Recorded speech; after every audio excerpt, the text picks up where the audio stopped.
Welcome on in. This is the RotoWire Fantasy Football Podcast. I'm your host, John McKechnie. That is Mario Puig. This podcast presented by our friends over at Circa Resort and Casino out there in lovely Las Vegas. And also, reminder, we just had a fancy rebrand. Check it out if you're watching on the live stream.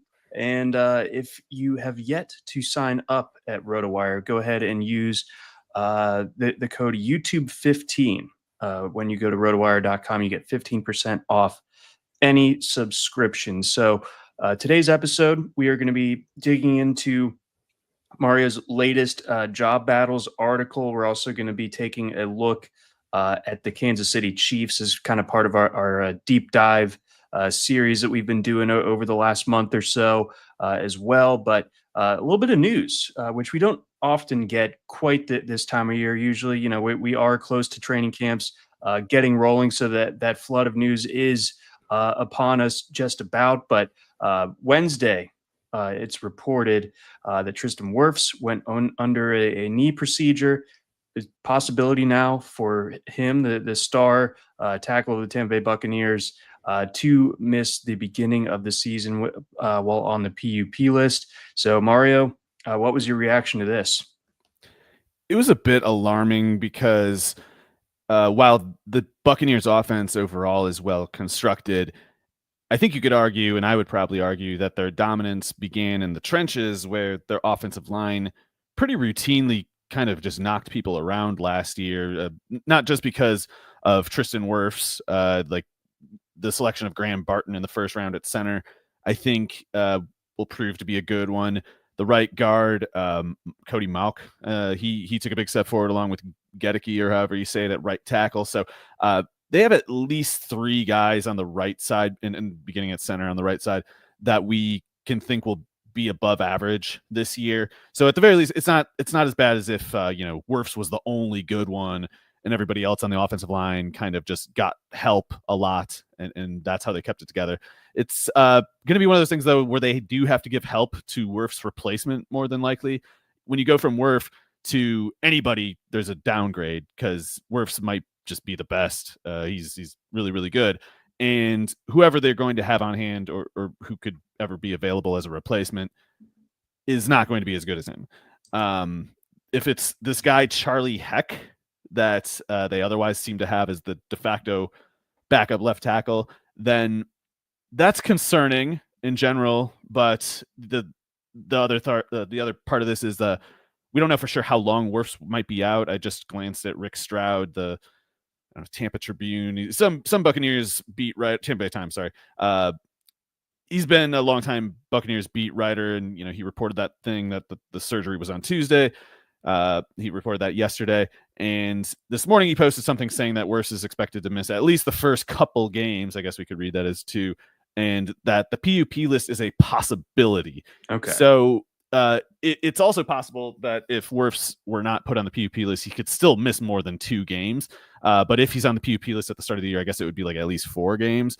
And I guess I would read that as, if the PUP list is not certain but is a possibility, then at best I'm seeing this as weeks 2 to 4, or a 2 to 4 game absence, and hopefully not longer than that. But what makes it hard to put like a definite end of the timetable there is we don't know for sure what was repaired, or at least I didn't have time to look to see if the Stroud article today elaborated on that. But basically, Wirfs had this thing since May or something like that and sat out mini camps with it, and they weren't that worried. But then when they went in on the scope, they found additional damage than what they initially thought, and that additional damage was not specified. So if the additional damage is, well, clearly it's not like some kind of ACL tear sort of thing. It's not that bad. It's not like a patella injury or something like that.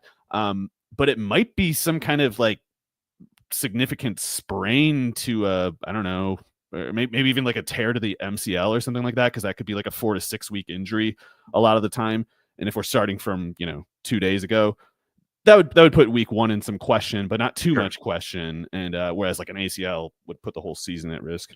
No, exactly. So it looks like at least for the early part of the season, they could be kind of without the anchor of that offensive line. Do you think that there's like any immediate, impact as far as this offense goes? Because I think it's not just this in a vacuum, but there's also the element of, we have a new offensive coordinator for what, like the third time in Yeah. years. Like how they've obviously like done really well with that. I mean, between Canales and Cohen, but like, does the luck run out at a certain point? And then, you add this on top of it. I feel like there's a little bit of like added pressure here on the Bucks coming in.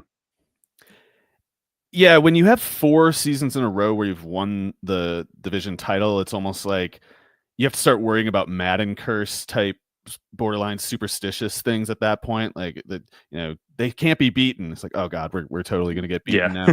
now. So there's that, and yeah, the league, the not the league, the division has been gunning for them this whole time, and the ineptitude of the division around them has kind of insulated the Buccaneers. And I think could insulate them even through this challenging stretch here. Like week 1, they got to go to Atlanta. I'm just gonna assume Atlanta's pass rush isn't that great. I don't know, it's probably fine, but it's not as Oh, scary it as hasn't been good in a long time. right. But the weeks after that, things get kind of scary. So if you don't have Wirfs for the first 4 weeks, this is what the Buccaneers have to deal with without him. At Houston, so, Will Anderson, Daniil Hunter, the Jets, who I'm just going to go ahead and assume Aaron Glenn's going to get that defense cracking immediately. So that I Yeah. think that's going to be a scary one. And then the Eagles. Even in week 5 at Seattle, the Seahawks kind of have a very deep group of pass rushers. So it might be the worst time of the year to deal with this kind of injury. And for Baker Mayfield, especially, I would kind of worry about it. Maybe Irving a little bit, but I'm not as worried about Bucky Irving as I would be Baker Mayfield in this case, because, excuse me, these pass rushes that they'd be looking at from weeks 2 to 5 are just, they're the kind of pass rushes you would worry about even with Wirfs, especially Right. Houston and the Jets, and I guess the Eagles even. Yeah, so I mean that's a real kind of like baptism by fire for whomever would be taking over that tackle spot And if it's for Charlie Heck, Wirfs. Charlie Heck, that's really bad, because that guy, he's kind of lanky, but he lacks anchor and he doesn't really move laterally very well. So if he's going in any direction but straight ahead, he kind of is liable to go off the rails, and they're going to have to give, like, Payne Durham or somebody like that is going to have to be attached at the hip to Charlie Heck that whole time. And do you think, additionally, like, does Kate Otten kind of take on like more blocking It responsibilities in the might be early going? him, because yeah, if it's a 3 wide set, then the tight end is helping Heck, and if it's Otten, it's him. If it's Durham, it's him. But in yeah, so basically Otten won't run any routes unless they're in 2 tight end sets, and even then he still might not. He wouldn't be guaranteed, especially if it's like a play action thing. So Otten for everyone's edification, ADP of 180 on underdogs. Not like a huge like fantasy ripple, but certainly if you were kind of like hoping to just get a piece that was attached to, an offense that projects pretty well for this year, and hoping for a couple useful weeks there, Otten, they might not be coming, at least in the early portion of the season. So take that for what you will. Let's move on over to a couple of job battles. You write about these every single week up on the RotoWire site, and we want to kind of take part of this podcast to expound further upon that. And I think you chose a really interesting topic to dig into this week. I like both of these players a lot in a vacuum, and we're talking about the Tennessee Titans backfield. So we've got Tony Pollard, his ADP over on Underdog, checking in at 82.8, and Tyjae Spears checking in at 126.4. We have both of those guys actually ranked a little bit ahead of ADP if you use our Underdog cheat sheet up on the RotoWire website, which again, go ahead, use that code YouTube15 if you're not already signed up, get access to that. But in either case, this is a spot where like maybe neither of these guys are total standouts to where like you're worried about, or you can feel confident that one of them is just going to completely take this job and run with it. But you feel also confident that both these guys are going to get enough work to be useful, especially where you're getting them at ADP. Yeah, I think with both of these guys, Pollard and Spears, there's plenty to like, and I think to some extent they actually need each other to provide longevity, that either of them would be liable to lose if they had to face more usage exposure. Pollard last year faced quite a lot, and the coach Brian Callahan has talked about this. They basically got to lighten Pollard's workload, and if you want to spin that positively, you could also say like, well, we got to get Spears more work, and that's because you have to lighten Pollard's workload by giving the work to somebody else, and who, if not Spears, would be the next in line for that. But it's not one of those things where I would read it as like Callahan saying we have to get the ball away from Pollard in meaningfully competitive situations, or like the fantasy opportunities that we might project for Tony Pollard this year. It's not Callahan saying tap that back a little, reel that in. It's not like get Pollard off the field to give it to Spears. It's that if you overwork Pollard like they did last year, you might not have Pollard available when you want him, which is they want him as much as possible, but there's only so much work you can give him. And with Spears, that's even more the case. Spears has a downright bleak injury history. He had 2 concussions last year too, which is it was already really concerning before the 2 concussions. And if you start throwing in multiple concussions, that's another thing we really don't need for Spears. But he also had he had a second ACL tear in one knee back in 2021 or 2020. And I guess it was because of whatever the trauma to the knee. He ended up without an ACL in that knee. Yeah, he ended up without an ACL in that knee. And I don't know what that means. It sounds really bad to me. And Ian Rappaport reported shortly before that 2023 draft that Spears had, even at that point, arthritis in that knee. Cartilage damage in addition, and then arthritis. So that sounds like a knee that is breaking down to me. And there's the only example I know of another player who didn't have an ACL in a knee, and an optimist of Spears's might raise this very example, is Hines Ward. But Hines Ward had he lost that ACL in his leg when he was like 4 or something in a bike accident, and he didn't even know it. So his body like literally grew with the injury, and he probably like imagine having your ACL removed from repeated injuries and getting like whatever a comical amount of stem cell injections would be, because like Ward had the power of his own growing body. Like he went from like a child age to an adult with this injury, so his body like literally grew around it and like compensated for it. Spears just lost it when he was like 20 years old, so it's totally different. And I don't think Spears's body has like these basically like stem cells on hand, this natural supply of just endless healing and growth. It's not there for him like it was for Ward. So I don't think you can project. Like Ward played for like 12 years. That's not happening with Spears at all. Yeah, you kind of run out of those by the time that you're 20, unless you go nefarious routes. I feel like so.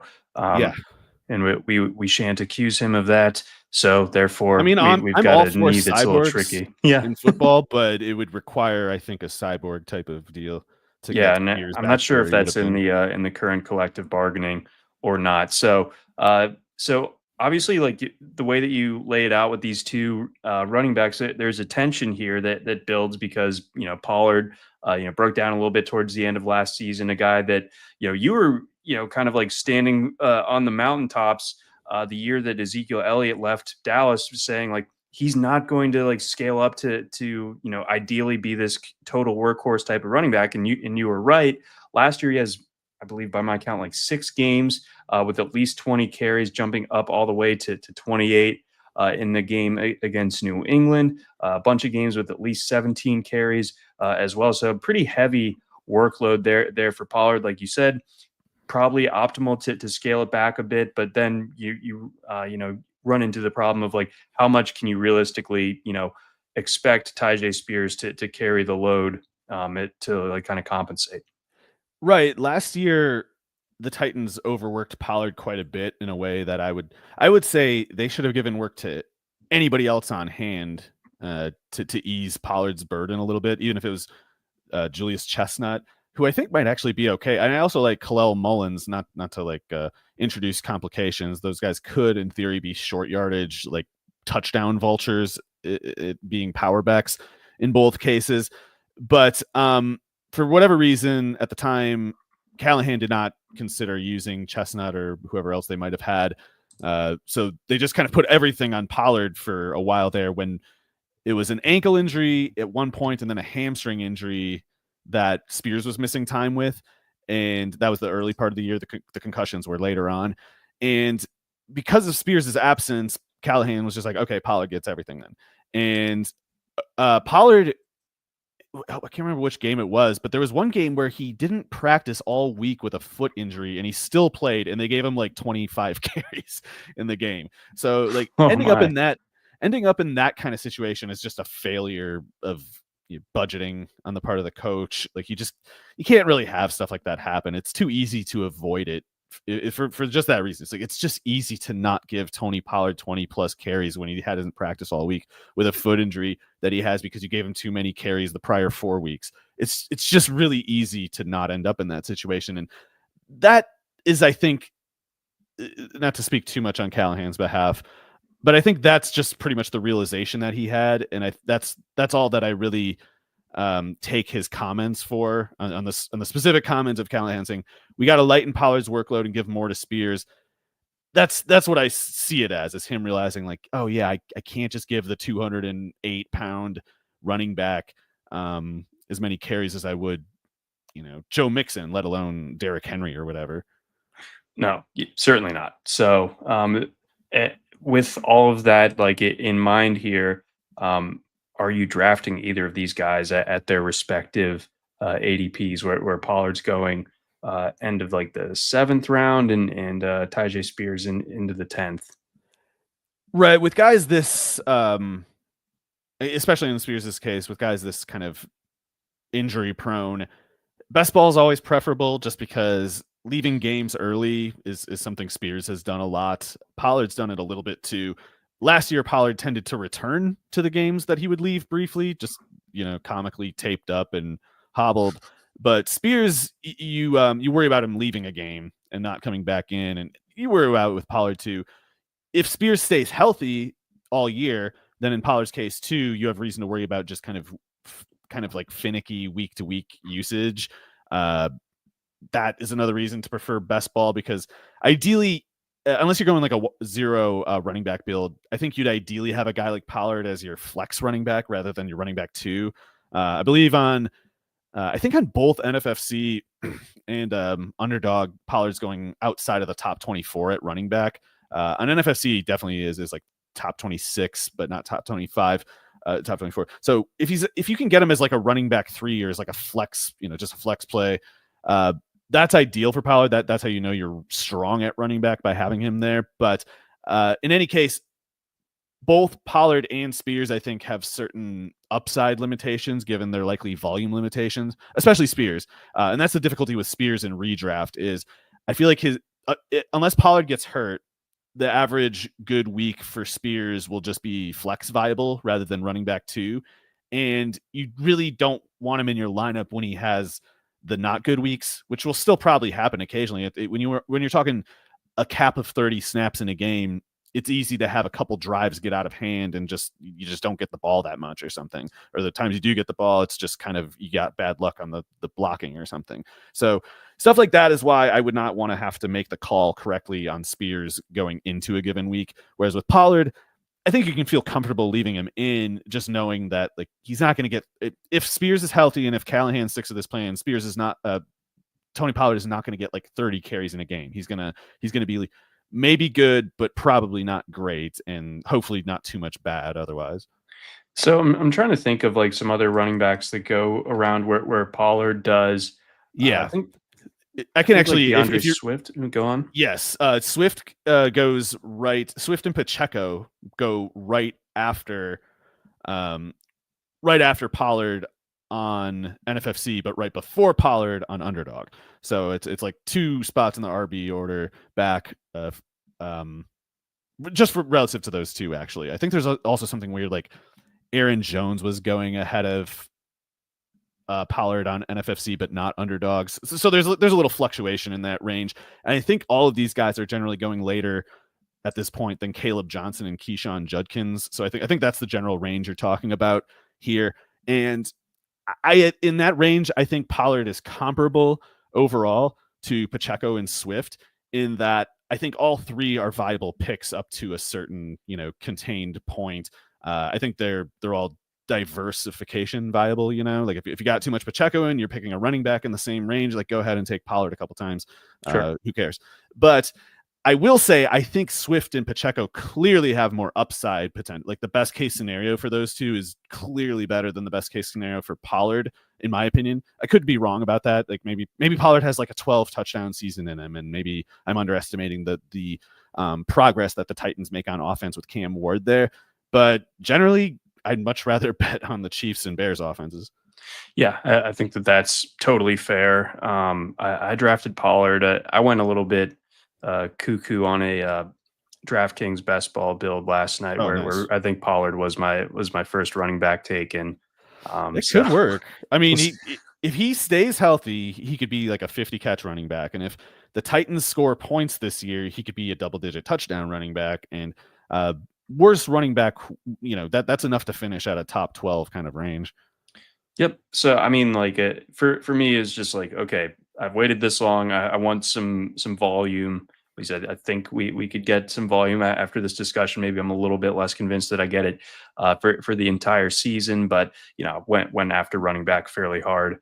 After that, trying to catch up there with just sheer brute force rather than spending some early draft capital. But you mentioned Isiah Pacheco, and as luck would have it, you wrote up also the Chiefs backfield. We're actually going to be doing Chiefs pretty much for the rest of the show, but I want to start things off with Pacheco and then the guys that are going to be vying for snaps and touches behind him. So first, kind of lead us off with your expectations on Pacheco, a guy who, having done shows with you for quite a long time, that the way that you talk about him reminds me very much of like how you talked about Chris Ivory, where it's like he's awesome, but he runs too hot. Like he just like he's the motor's so crazy that he's gonna like kind of burn out. He does jackass segments too often, and you arguably shouldn't do those at all in a football game.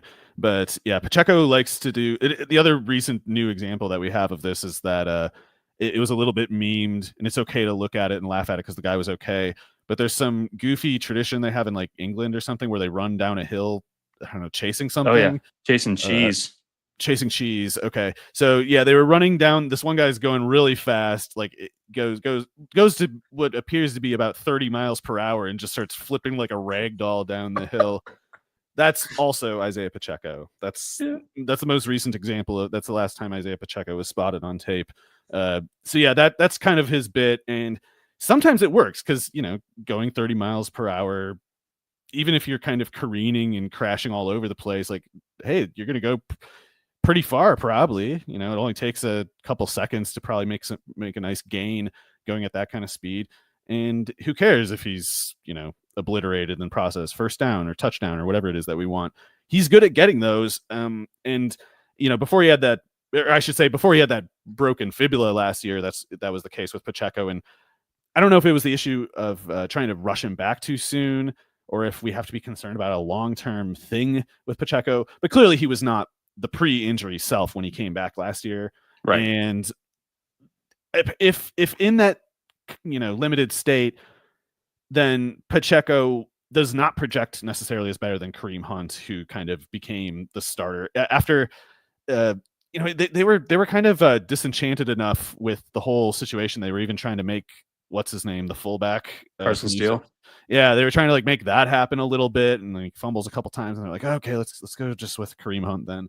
And Kareem Hunt gave them a sort of stability, but he could not imitate the explosiveness that Pacheco, if in full form, could have provided them. So I am just kind of crossing my fingers and trying to be optimistic that Pacheco is going to be more properly healed from the injury this year. And in that case, he should just be right back to what he was before the injury. And before the injury, he was actually looking like he might have been one of the best running back picks of the year in fantasy, because he was very simply just getting some of the targets that went to Jerick McKinnon in prior years. So if you got the clear lead rusher of the Chiefs, if you got that function, and if you have the clear lead pass catching responsibilities among the running backs function also, then you're just a 3-down running back in the Chiefs offense. And we don't even care who that is. As Kareem Hunt showed last year, it's like, we don't care who that is. If that is a person, they're productive in fantasy. The really extreme case being Damian Williams, who was like, Marshall Faulk for that 9 games or whatever it was. And Pacheco has the same kind of wheels to make the same kind of big plays that Williams was making, if he stays healthy. And I don't know how to see that one. I mean, I can't really see Pacheco changing the way that he plays, but if he did play with just like 1% more common sense, it would go a long way probably in keeping him. If he just if he learns to stop fighting in pointless situations and kind of like avoid contact and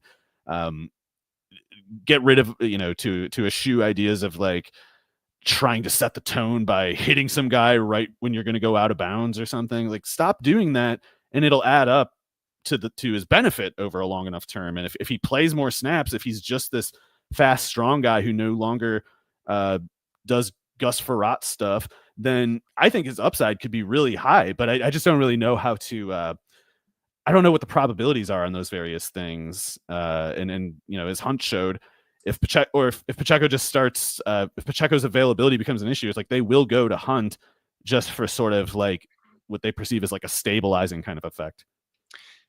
Yeah, that is the concern, and we'll get into the depth pieces here momentarily, but I guess like if you were trying to look at the stats from last year, would you effectively call them kind of like a tainted sample? Like, because there's a lot of red on his player page that just like wasn't there from the first 2 he was years not of himself. his career. No, some other guy coming back in Pacheco season like from a 40 broken old. leg. Yeah.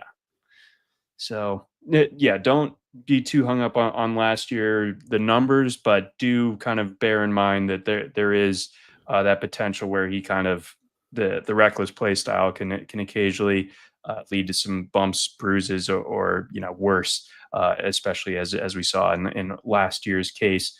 Before we get to the next cluster of Chiefs running backs, trying to see if they have done enough to prepare themselves in the event of a Pacheco absence, unlike they did a year ago, we do have a message from our friends over at Circa. Circa Million and Circa Survivor are back with a massive $21 million in guaranteed prizes. Circa Million, pick 5 games against the spread each week. 18 weeks of action with 126 ways to win. That's a lot of ways. $1 million for the winner and $6 million guaranteed. And with Circa Survivor, 1 pick a week, no point spread. Lasts the longest to win it all. At least $15 million guaranteed. You got to enter in Nevada, play from anywhere. $21 million guaranteed. Visit circasports.com for details. Also got a message from our friends over at Fantrax. Is there something you wish your fantasy league had, or features that are missing from your current leagues? Bonus scoring, custom schedules or playoffs, deeper team settings?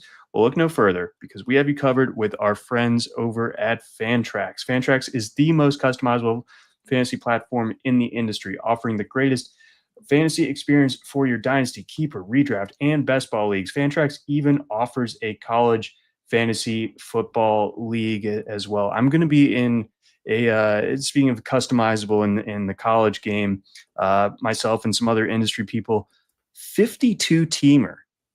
We're drafting next Saturday, I believe that is. So check out my Twitter. I'll be retweeting some of the details for that. We'll be live streaming along.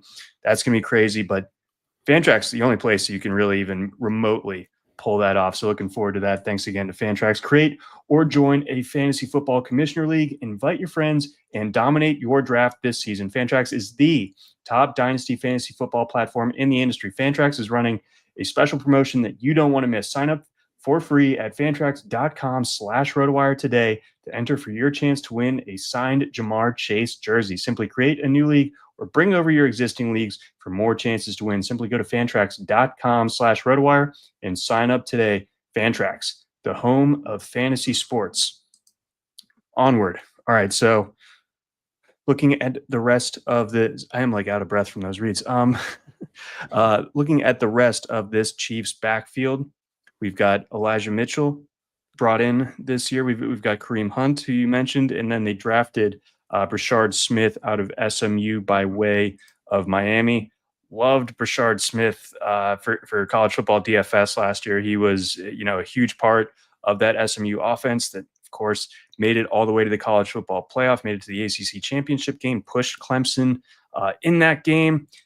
Really, kind of an impressive guy, like an impressive athlete, but how much does it translate to the NFL level? And how much can we realistically expect him to get into the mix this year? Because the market says that he is the second running back up for this Chiefs team. Once you get past Pacheco, who obviously goes top 80 on Underdog, Brashard Smith, more of like a last round type of guy at pick 200. Kareem Hunt just a bit behind him at pick 210. So does the market have it right with its handicap between Smith and Hunt? And are they wrong to be kind of eschewing Elijah Mitchell, who's often going undrafted? I probably disagree with the ADP. I think as much as there's a slight case for Smith, or a case for slight exposure to Smith in best ball, generally any case you try to make for Smith simply should apply to Mitchell sooner. If the people who are propelling this price, the respective prices for those two players, if they say, well, we know that Mitchell's better and more ready, but he's so injury prone, we're just going to skip him. And I guess fair enough. Mitchell has certainly had a wild spree of bad injury luck since his first, beginning with his first year in the league, I guess. And I guess at this point, maybe it is just smart to assume he'll always be hurt like that. But the Chiefs did pay a little bit more. It was both 1-year contracts, but they paid a little bit more for Elijah Mitchell in free agency than they did for Kareem Hunt. So that doesn't in itself mean anything, definitely. It could have been like the Chiefs were prepared to pay Hunt just as much, but he gave them a home team discount or something. Something like that could have happened. But to me, it makes sense to suspect that Elijah Mitchell is clearly a lot more capable from scrimmage than Kareem Hunt.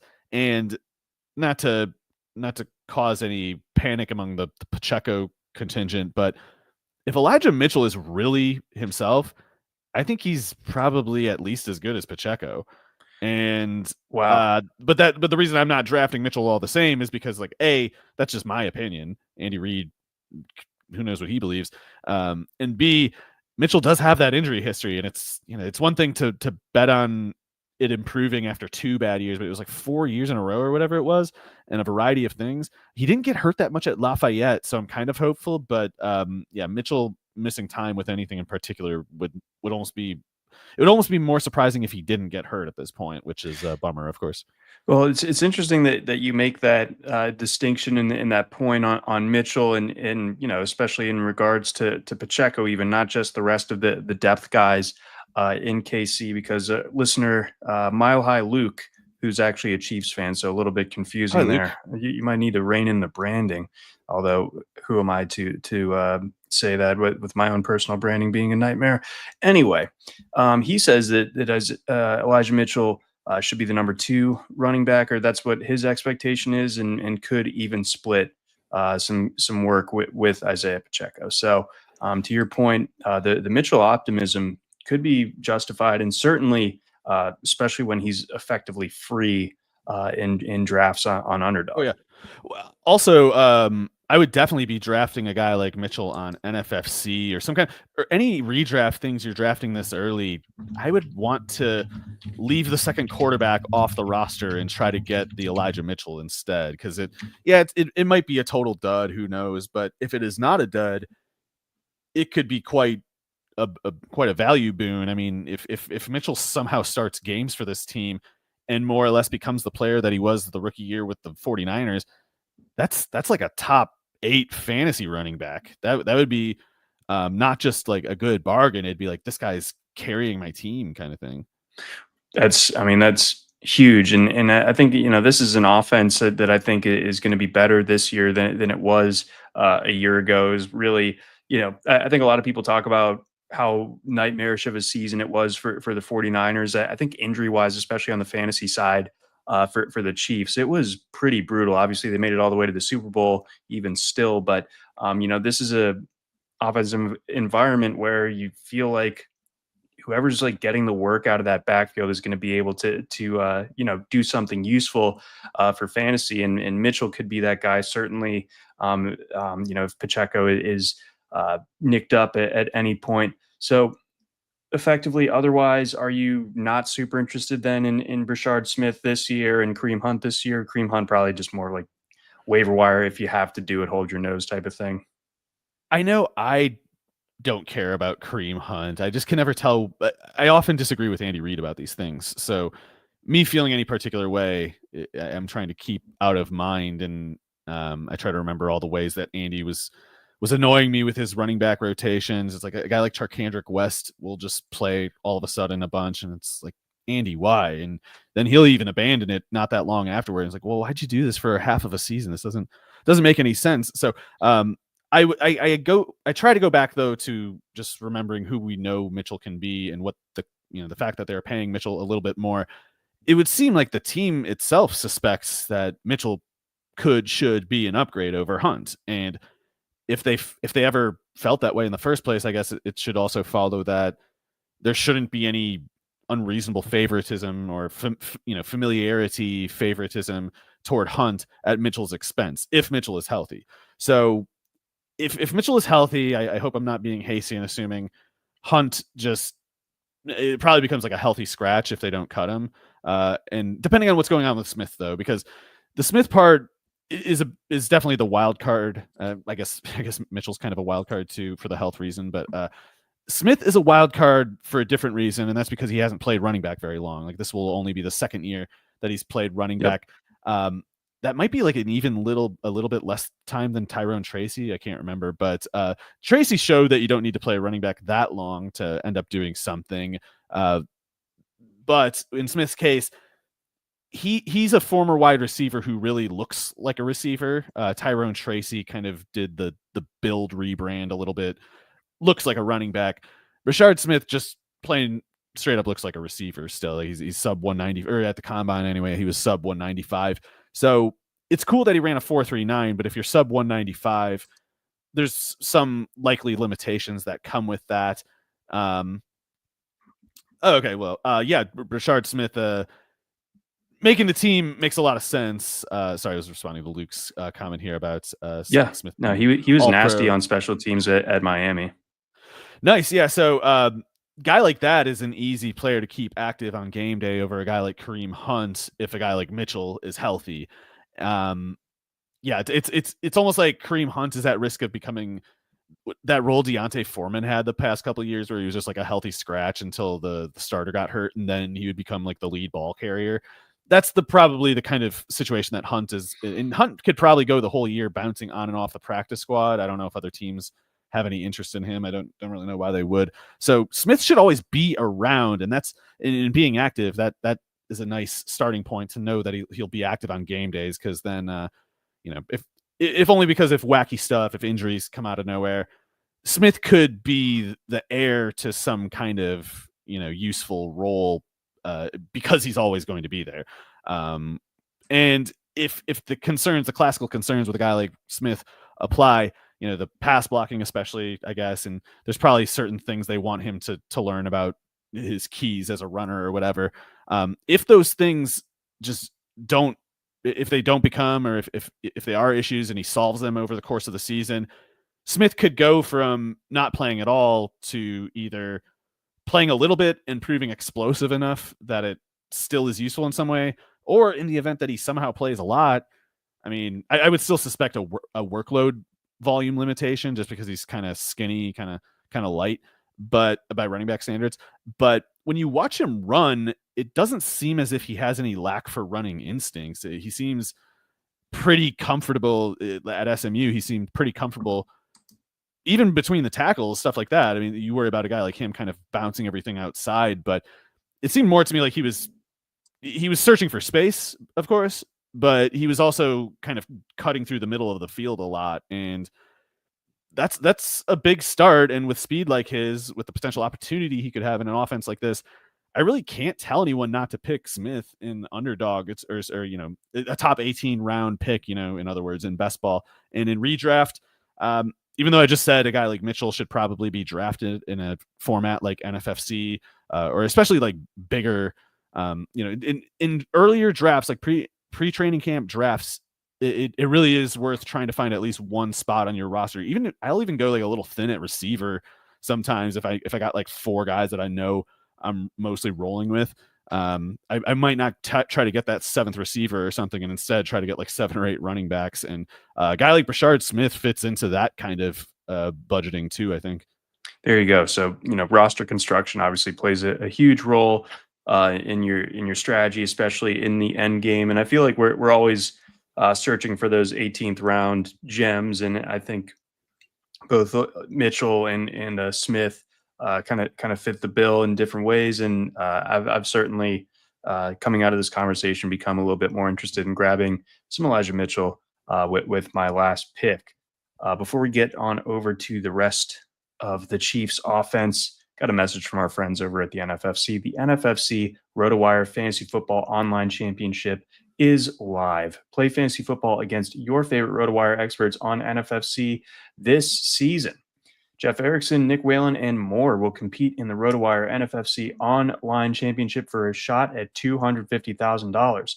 Sign up for a draft today at rotowire.com/high stakes. That's rotowire.com/high stakes. We also got a message from our friends over at Blue Wire.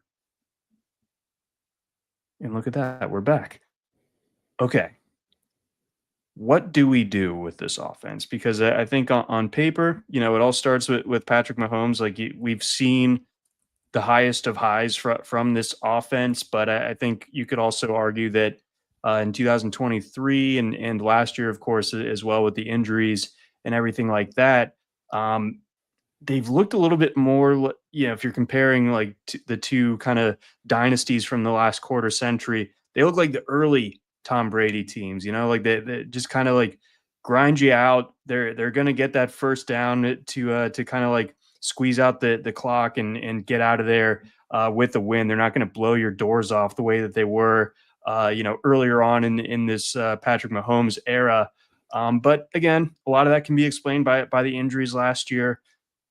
I think like he's not the first guy that gets drafted from this group of skill position players, but I think Travis Kelce is like kind of like the central talking point. Like what happens with him and his role this year, and what are like the kind of ripple downstream effects when it comes to guys like Rashee Rice, Xavier Worthy, and so on. Yeah, it's tough to tell what's going on with this offense. It's tough to tell what the Chiefs specifically plan on or expect to happen. They might be kind of they might be waiting to see how it plays out, especially for Rashee Rice's suspension. Who knows what's going on with that? But maybe they try to kind of keep Kelce in pretty much the same role that he was in last year. I don't know what a fair expectation is for Kelce on the question of age decline. This is he's going to be 36 in October, I guess. 36 in October. So that's definitely long into a career. I can't immediately recall similar cases of tight ends playing that late in their career and producing a whole lot. There's probably a couple though. And Kelce, even as clearly declined as his numbers were last year, and even if he faces even more decline going into this year, I still think there's a way for him to be, at least at this current price, kind of useful in fantasy, especially I guess in PPR scoring.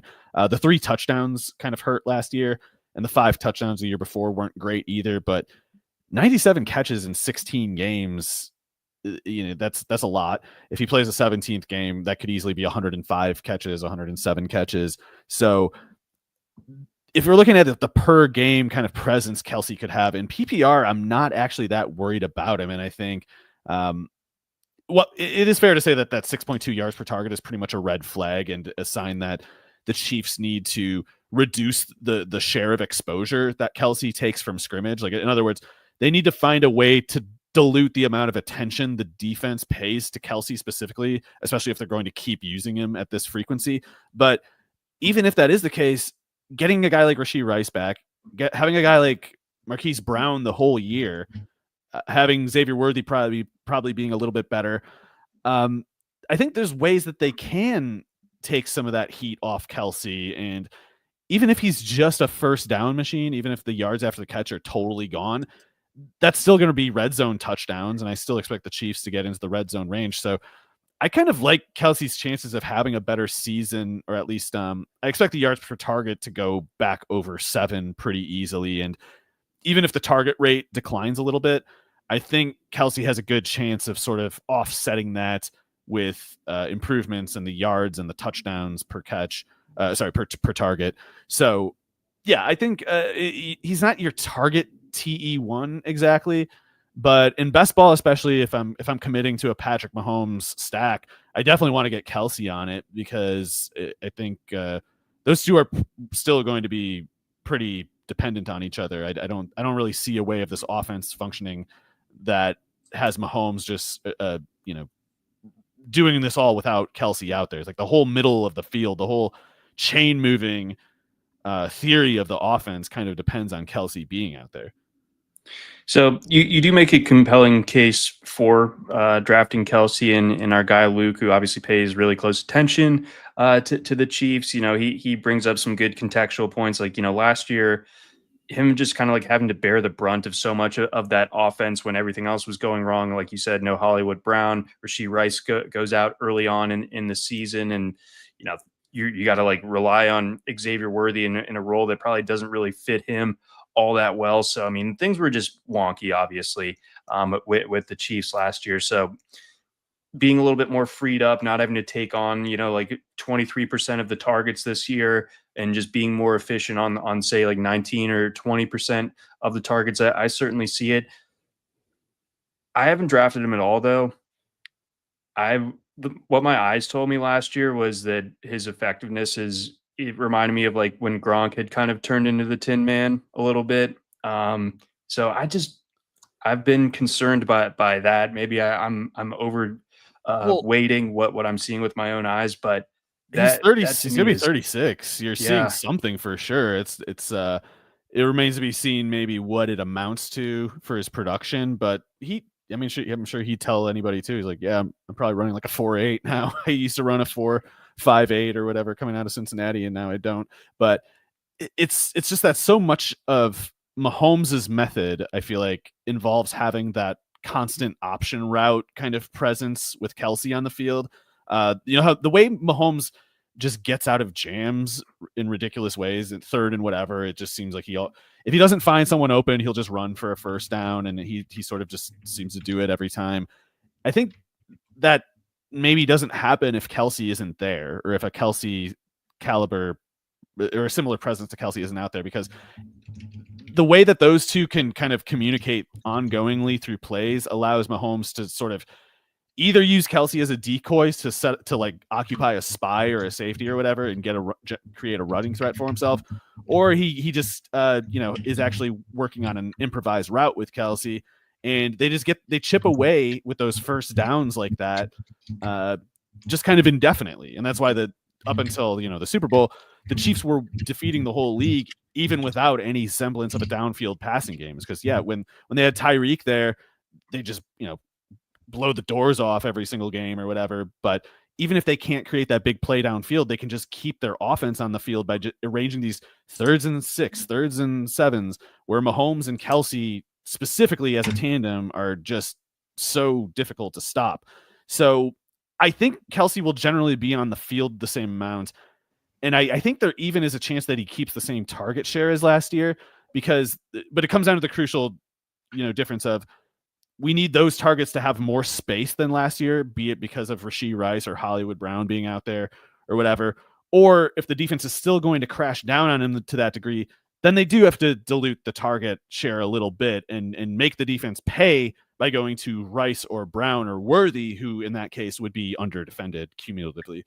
So I think there's if I guess one other way I see it is that if Mahomes scores more touchdowns this year, pretty much all these guys could kind of be approaching 10 touchdowns, and that includes Kelce. It's more so the yardage that I'm not getting my hopes. The 1,200 yards Kelce. I think those days are gone, but Sure. I think there could be 90 catch, 950 yard, 8-9 touchdown Kelce or something like that. And is that your baseline expectation, or is that absolute best case? I guess my actual if I just base it sort of baselessly in my head try to make a projection for Kelce right now, it'd probably be something like 85 catches for 900 yards and 5 touchdowns or something. Which obviously still, very Still useful. Good, yeah. Especially where you're getting him, and you'd take that if you knew you were getting that for sure versus unknown variables with the other tight ends going in that range. You'd probably be like, all right, I'll just bank that from Kelce and move on. But good stuff all around there. But let's kind of look at the rest of this offense, starting again up top. Rashee Rice, the first Chief coming off the board, and most of these drafts over on Underdog and across all formats, really, but goes much higher in half PPR than he does in full point PPR scoring, where he's more like in like the fourth round. On Underdog, he's gone all the way up to a late second round selection. So your thoughts? Late second? Yeah, I missed the train. I might have gotten a little bit early and then stopped. There's still that suspension thing, right? So yeah, I'd almost not that I would actually agree with it at all, but I would almost understand more if Worthy were getting pushed up to the late second round. Like if everybody was just whatever deciding like Chiefs wide receiver 1, got to buy it. I could understand that because at least Worthy is supposed to play the whole year. I don't know enough about anything or whatever the law or the NFL completely arbitrary system of punishment to know for sure what's going on with Rashee Rice and his suspension possibility. But how are you not going to get some kind of suspension? Maybe it'll be in 2027. I don't know. But how do you not get some suspension for that thing, even if it's only 2 or 3 games? Suspensions just suck because when you're paying, max price, it just sucks to deal with a suspension like that because bad luck can still happen injury wise or just rainy weather in one game or whatever. And it's like, if you play those 3 games, you kind of incur the rainy game and the dud, and it's whatever, maybe offset with the other opportunities. But late second is too high. I think more than like the late third is too high for me for Rice, but I feel like I got him there at least a few times. Yeah, it's definitely been something where he's been one of the big risers, especially in that particular range where it's kind of hard to really climb up the ADP. He really has been kind of like the main guy to do it. I think for me personally, even in half point PPR, I'm probably more attuned to take like a JSN instead, but maybe I'm wrong on that. And then gaming it out just a little bit, that this can always go sideways if you plan too much about week 17. But it is going to be at Arrowhead, which is good, but cold, not ideal passing conditions, against the Broncos, who have the best secondary in football. So, I mean, that's just something to think about.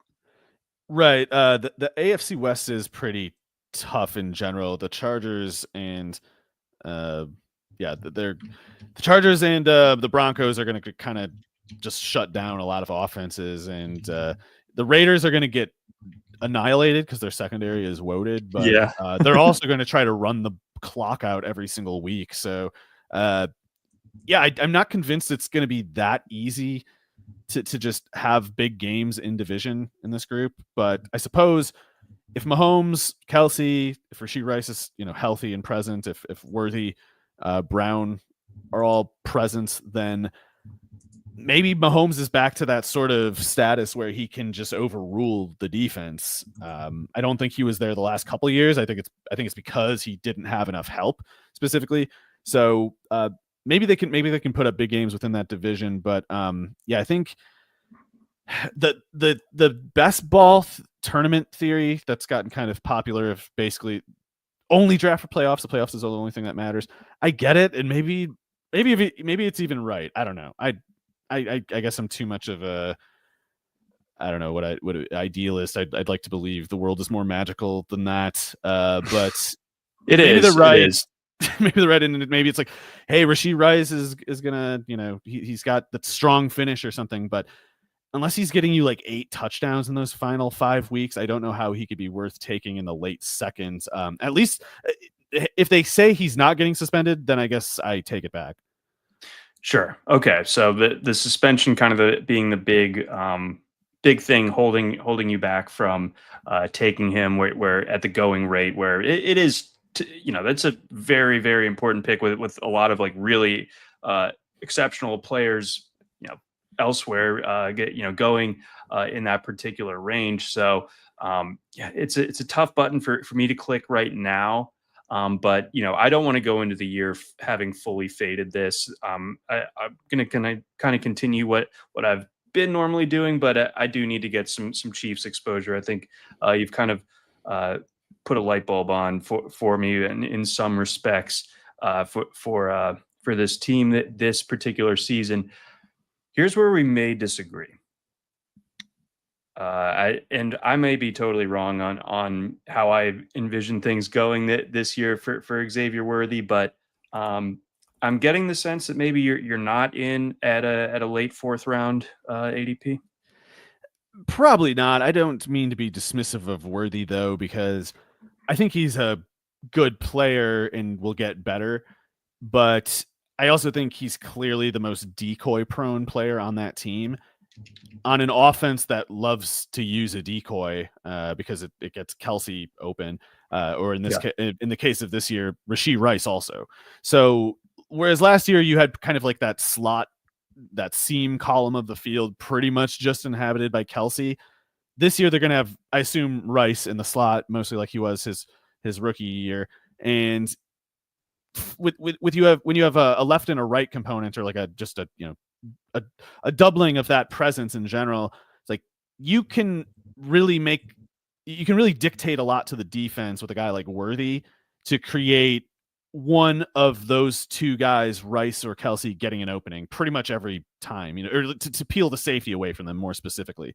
And defenses will get beat by Worthy's deep speed occasionally. They're going to get zapped. They're going to get that, that punishment reminder of like, hey, if you don't keep the safety over the top, we can just go 80 yards on you, no problem.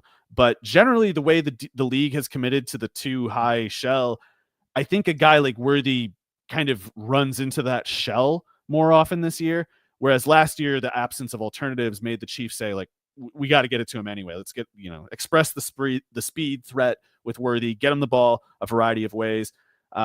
This year, it's more like, I think you just have the simple priority of get Rice the ball, get, in the event that there's openings that allow it, you prioritize Kelce over Worthy as well.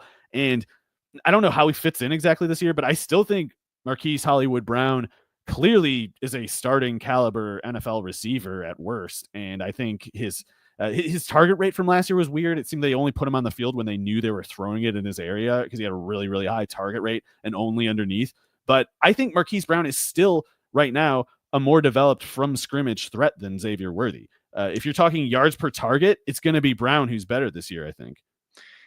I think that's where I'm kind of struggling with it, because and I don't mean to be like a draft capital absolutist or anything like that, but there's a lot more you could argue is invested in Worthy, and I think that last year was sort of not the ideal way of using him. I don't think that on draft night what they envisioned having to kind of like pepper him with targets, but when you talk about decoy, like Hollywood Brown's career catch rate, he's kind of routinely like a 60% catch guy. And he's got tremendous speed. I mean, we both agree on that. I just worry more that he ends up more with the decoy function than Worthy does. And I think ultimately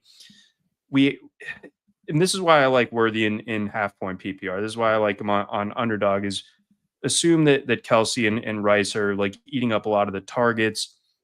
I still think that, there's something to be said for the deep ball. I was in on this theory last year with the deep ball coming back to Kansas City, especially with the acquisition of Hollywood Brown. It didn't work out with him being out for most of the year. Things got off the rails. We've totally established that. But I think that Worthy could be in more of like a natural fitting role for him. So the week to week consistency, if that's what you're looking for, Worthy's probably not going to give you that. But I think there could be the weeks where, like, we have an 80-yard touchdown on the first drive from Worthy, and like we're off to the races type of thing. So I think like the week to week, like, spike week potential from Worthy is enough to keep me interested, and I'm going to continue to be interested if there is the tension in the market where we see Worthy Rice continue to creep up, and we see Worthy potentially even fall into the 5th round. I'm gonna start like getting more and more aggressive with my exposure there, in my opinion. Yeah, it's I think the usage in this offense is going to be a fluctuating thing some weeks to others, because on the one hand, you go into a game with a game plan. Andy Reid, any coach will do that. On the other hand, you have to make in-game adjustments sometimes. And if they come into a game thinking, let's get Kelce and Rice going in the middle, whatever we've planned to do, there's a chance the defense is sort of sitting on it and is ready for it. And if, in this example, the defense is sitting on Rice and Kelce too much, it's not as if Patrick Mahomes is going to just force the ball to them. If Xavier Worthy is left in single coverage, and if the shell doesn't apply to Worthy, they will, I think, as an almost constant rule, try to hurt the defense for it. I think they're just going to set a new status quo where it's just, look, if you pull the safety off, it goes to Worthy, and we know who you have can't run with him. So, you put it that way to a defense. Does the defensive coordinator like that offer? Do they say, like, yeah, let's have the corner run with Worthy? They won't take that generally if they have the choice, because Sure. they'd prefer to live another down than give up the touchdown right now.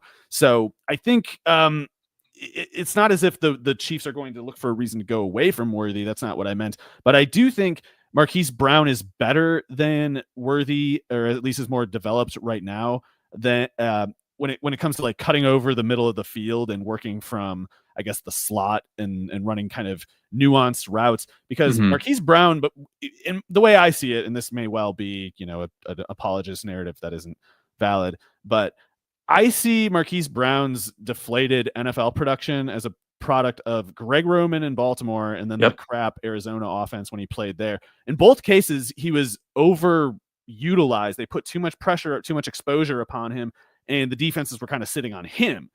And what I'm thinking of more earlier than that yet is at Oklahoma, Marquise Brown was a pretty advanced route runner, and he would cut across he would do a lot of different stuff. He was a burner, or he was, like maybe a high 4.3, mid 4.3 kind of guy, but he also was a natural as a route runner, more like I would compare almost to more like Deshaun Jackson or something like that. And I think he just never really got the chance to show it. So I think Andy Reid plans to use whatever option the defense leaves most open, with the exception of Kelce. I think that's like a constant kind of like, we're always going to try to get that going kind of thing. And maybe with Rice a little bit too. But on the question of where the opportunity goes between Worthy and Brown when they're both on the field at the same time, I think it's just kind of up to the defense to choose, basically. And with the exception of the run game, because Xavier Worthy's going to get like 20 carries at least, and that's something. He had 3 touchdowns that way last year. So I don't mean to skip that part of his game, but what I'm not really getting my hopes up for is I'm not expecting Worthy to draw a target much more than once per like 10 snaps, basically. So what does that like amount to? Your snap target math always like, I'm like, oh, sorry. I think I'm expecting something like, I don't know, 55, 60 catches for Worthy for much better efficiency last year. So like higher catch rate, higher yards per target. But I expect him to finish with like, I don't know, 80. I'd be surprised if Worthy had more than like 85 targets or something this year, because I can just see Kelce and Rice being target hogs to the tune of like 1 target per 6.5 snaps, pushing like 140 in Rice's case, or 130 in Kelce's, something like that. And if Brown has almost any presence at all, if a guy like Noah Gray has almost any presence at all, there's just not that much to go around at that point, but there should be, I think, more touchdowns to go around for pretty much everybody. So that's why I'm not trying to like slam the door on Worthy. It's just that I don't know what it is that I'm taking there, like a running back or a different receiver or something, but I mean, it's a great spot to be taking receiver. Like there's so many Okay. different options in that particular range. I'll grab it here in a second, but you've got guys like DJ Moore, DK Metcalf, Cortland Sutton, Zay Flowers. Like all of those guys have less volatile I think projections than you could say with Worthy. I'm gonna choose to dream on the big bang for the buck. I think in Worthy's case, and maybe I'm too tethered to not to draw the direct comparison to Tyreek Hill, but I know that Patrick Mahomes, he's got to miss having that option, right? Of just it's like, okay, all right, he's 40 yards down the field here, we're gonna let it rip, Yeah, and Tyreek Hill came out of college, underdeveloped as a receiver too, and he made quick progress. So Worthy, especially given his age, is as young as he is, he could also make quick developmental progress, even if it was something that was kind of a weakness previously. So that stuff is always worth keeping in mind. And again, if the defense is not giving Worthy enough respect, that deep ball will be open. And I think we did both agree that like the hands weren't like if you were doing like the scouting grade on Worthy's hands coming out of Texas, you'd probably put like a 50 grade on it. But I think enough of those deep shots land, and where everybody's happy. We do have a question, a super chat from our guy Michael. Hey, What's Michael. going on, Michael? Thank you. He wants to know in regards to the Chiefs, the safest of these pass catching guys for the Chiefs in half point PPR. Is it Rashee Rice, Travis Kelce, or Xavier Worthy, all at their respective costs? So again, Rice late second, Worthy late fourth, mid to late fourth, and Kelce like into the 8th, 9th round type of area. Which one would you feel is, quote, safest? Well, I think Kelce actually does have a certain amount of safety, but especially in half point PPR, it's just not the sort that really moves me. It's a price that won't hurt you, but there's more to gain, I think, in both the receivers' cases. And I think Rashee Rice is really good. So if he's healthy and unsuspended, I think you can believe Xavier Worthy is a really good receiver, and still the esteem that I hold Rice in, I would still assume he's going to get his targets. I just don't see a way around that. But that's why Rice costs more than Worthy, and Worthy's about 2 rounds cheaper. Mm-hmm. So the answer, not to just give you a cop out, Michael, but I think it's just the price is largely baked in each case, and if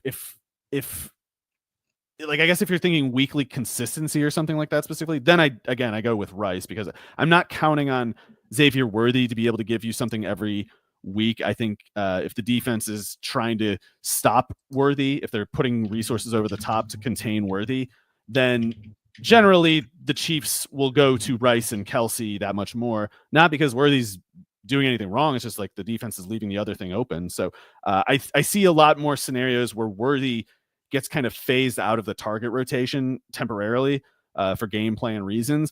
Whereas I don't really know if there's a game plan a defense can put forth where Rashee Rice won't get his targets. Yeah. So I think so that answers like the safety question, I think, really well. With Worthy, it is going to be kind of volatile week to week, whereas Rice, assuming health and games that he's not suspended, whether or not that happens, we know that he's going to be getting a ton of looks. So there is something to be said for that. Volume is king, so on, so forth, other fantasy platitudes. But Michael, thank you as always. Thanks, for the question. Let's see. So we've kind of covered it's a pretty concentrated offense in that way. Like, I don't think that they're assuming health for all these guys. I don't know if there's anyone that's at risk of losing their spot, and therefore it's kind of hard to find a quote unquote sleeper. I guess we did talk about it in the backfield, but anyone else that you're interested in at cost when it comes to this to this Chiefs offense. I'm sure some people would be interested, maybe more so from like a dynasty perspective, on Jalen Royals. Yeah, I think Royals is interesting. The one thing that gives me pause there is I was so surprised to see how far he fell in the draft. That totally blindsided me. And when I have no idea why a guy like him is falling as far as he does, and nothing really comes forth as a reason, I was almost hoping someone would, not truly hoping, but if only just so I could stop being confused. I was almost hoping someone would come forth with a report like, yeah, it's because Jalen Royals had this unreported whatever it was, and that's why he took food from the dining hall. Yeah, something, so I can just be like, oh, there we go. So I can go right back to just believing whatever I did before without any cognitive dissonance or whatever. But it's a splinter in your mind. When he falls to almost the 5th round, and some of these guys going ahead of him, I just not to like be mean to these young guys who are very talented and have very promising futures for themselves. But some of these receivers that went ahead of Royals are, at least for fantasy purposes, and even if I was like building a team as a GM, I just would not care about them at all. Like I would not, like a Jalen Lane or somebody like that. There's just no way I would pick him over a Jalen Royals. I might not pick him in any round. I just don't really care about that category of player. I can always find one somewhere for free. But Royals was a guy who produced, it was the Mountain West or whatever. It's not a glamorous venue. I get it, but he produced at a level that you just don't really see that often at the college football level. Catching 126 of 182 targets in 20 games, pushing what is it? So he's over 10 yards a target in that sample, even while catching 21 touchdowns on those 100. So that's a high touchdown rate for just 126 catches. So when I see a high touchdown frequency like that, I kind of try to factor that into the yards per target, or even like the cumulative like efficiency question. I try to factor in the touchdowns because that shows that on these plays he could have gotten more yardage, and the goal line is basically what tackled him.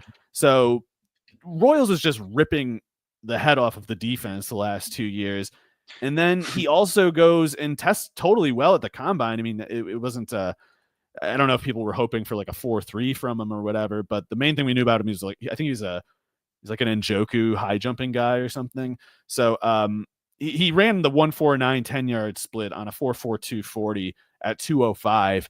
Like maybe it's not like truly rare athleticism, but it's very good. And the production that Jalen Royals showed at Utah State, I think, gives you plenty of reason to suspect that the skill set variable is favorable too.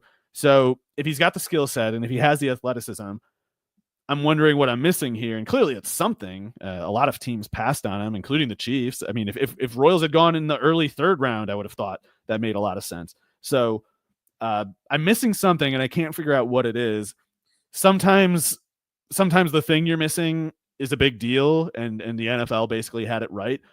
Sometimes the NFL just has it plain wrong, and maybe it's just stubbornness. It's just stubbornness in me, but I'm kind of assuming they're wrong about Royals too. I think he's probably a steal for the Chiefs. Okay, so I mean, Hollywood Brown's not long-term deal there, so maybe Royals gets more work. Yeah. So next year, Hollywood is too fragile to like make a long-term plan around. He's like a mercenary on hand who's capable, but Royals has a shot at being like a successor to an actual role there. You're talking about ripping the heads off, and it reminded me I saw 28 years later the other day. If you're into that, plenty of that in that film. I thought you were going to bring up MacGruber, and that's throat. Yeah, it's throat ripping, but it's close enough. Great genre of film between MacGruber and of course Roadhouse. The two kind of titans of that particular type of movie. But regardless, yeah, I think your point is well taken on Jalen Royals. I took Noah Gray as sort of just a final. I don't take him on underdog on DraftKings in the 20th round though. Sure. That's also in that NFFC, if they're still doing that like 28 rounder or whatever, a guy like Noah Gray should definitely go in that format because he's a good player. We don't like to think about these things, but if Kelce missed time, Gray would not become Kelce, but he would probably be a tight end who produces at like I don't know, at least a 700-yard season-long pace, maybe more. And that's more than enough, given like the acquisition cost, being what it is, 20th round and later potentially. So I think that kind of circles the wagons on the Kansas City Chiefs here. I know I mixed my metaphors there, but oh well. Anyway, but that's going to do it for us on this edition of the RotoWire Fantasy Football Podcast. Big thanks again to our friends over at Circa. Check out their contest, both the Circa Survivor and the Circa Million. Go to circasports.com for more details on that. And then, of course, if you haven't signed up at RotoWire just yet, you can get 15% off. Go into rotowire.com using that code YouTube15. For Mario Puig, I'm John McKechnie. Thanks for listening.